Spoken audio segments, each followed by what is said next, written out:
What is up guys, welcome to Cerny Gaming. If you want to help support the channel, then go ahead and hit those like and subscribe buttons and leave your thoughts in the comment section below. Today we're going to be checking out a powerful stamina Dragonknight DPS build that easily hits well over 103k. That's not all though, we also have a non-trial gear version that still comfortably hits over 100k, so if trials aren't your thing, then that's fine. So let's get started with the core details. The race we're going to be running is the Dark Elf, because that gives us the best spread of max stamina and weapon damage. Your Munderstone, as usual, should be the Thief, since bumping up those crit chance numbers is absolutely vital for DPS. The Lava Fuzz Soup and Salt Rice food buff is the absolute best for damage output and sustain, but if you need some extra health, you can try the Artame Takeaway Broth or Dubious Cameron Throne instead if you prefer. It's important to run Heroism Potions on this build. When you get to the execute phase, it can be tricky to sustain Whirling Blades, but the Battle Roar passive that gives resources back on ultimate use will fix this, making Heroism Potions very important. For the champion points, we're going to be running Deadly Aim, Thaumaturge, Master at Arms and Backstabber from the Warfare section, and from the Fitness section, we're going to be running Boundless Vitality, Fortified, Rejuvenation and Bloody Renewal. Now let's move on to the gear. Now we have two options here, a trial setup and a non-trial setup. So let's start with the trial gear. The first set we're going to be running is Aegis Caller, which deals massive damage in a wide area and is great for both bosses and mobs. The second set is Perfected Armed of Reliquin, which deals consistent damage over time against a single target. This still holds the crown for being one of the top DPS sets in the game that is easy to use and is an excellent addition to your arsenal. On the back bar, we make use of the Perfected Maelstrom Bow. Now this deals massive damage over time, but the damage gets stronger the longer the skill is active, meaning it is important not to reapply it too early.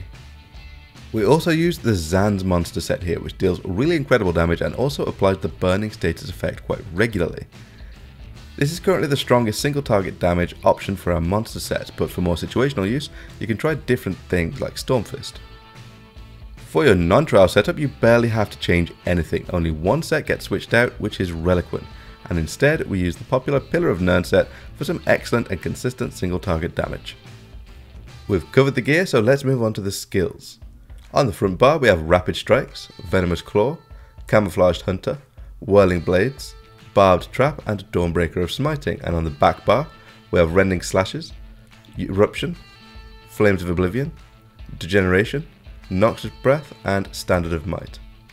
Rapid Strikes is our primary spammable. There are a few options for Stamina Dragonknights right now, which include Stone Fist and Molten Whip, but I found that going simple with Rapid Strikes brought the absolute highest DPS of the bunch for this build. Venomous Claw is a nice simple dot that escalates in damage the longer it is active, so be sure not to reactivate it too soon or you'll miss out on valuable damage ticks. We have Camouflaged Hunter here for the passive major savagery and weapon damage boost we get from having it slotted, but there won't be any cause to actually use it in PvE. Our primary execute ability is Whirling Blades, which deals tremendous damage when the enemy gets to 20% health and below. Be sure to switch to this at that point and watch your stamina consumption when you do. It's important to have access to Minor Force, and Barbed Trap provides that, but if you get this from a different member of your group, you can stick to a more potent dot here if you wish. We don't actually use the Dawnbreaker of Smiting ultimate on the front bar, it's only here for the passive weapon damage we get from the Fighters Guild.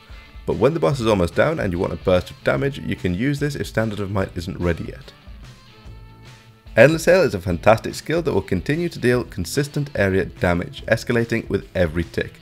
And that's why it's important not to reapply the skill too early or you'll miss out on valuable boosted damage ticks. Eruption actually makes for a pretty decent damage over time ability that comes with a decent upfront burst damage as well. The great thing about it is that it costs magicka over time, making it much more sustainable. We get Major Savagery on the back bar from Flames of Oblivion, which also provides regular and consistent bursts of damage. I find it best to reapply it at the very moment that it expires, since reapplying it early will miss out on that final last shot. Running Heroism Potions means that we need a source of major brutality, and we get that from Degeneration. This also serves as a decent damage over time effect and doesn't cost our main resource, which is a nice bonus. Noxious Breath comes with an upfront burst of damage and a decent damage over time, while also debuffing enemies with Major Fracture in a wide area. And finally we have Standard of Might. This may be one of the best ultimates in the game, which not only deals insane damage over time, but also increases the survivability of all group members within and boosts all their damage potential massively, and even has a synergy for them to activate as well. Now that we've checked out all of the details that you'll need, let's check out the build in action with a pass clip. You'll see that we don't use a set rotation, but instead aim to use rapid strikes as much as we possibly can, while maintaining all of our damage over time effects as needed.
Thanks very much guys. If you enjoyed the video, then go ahead and hit those like and subscribe buttons and leave your thoughts in the comment section below.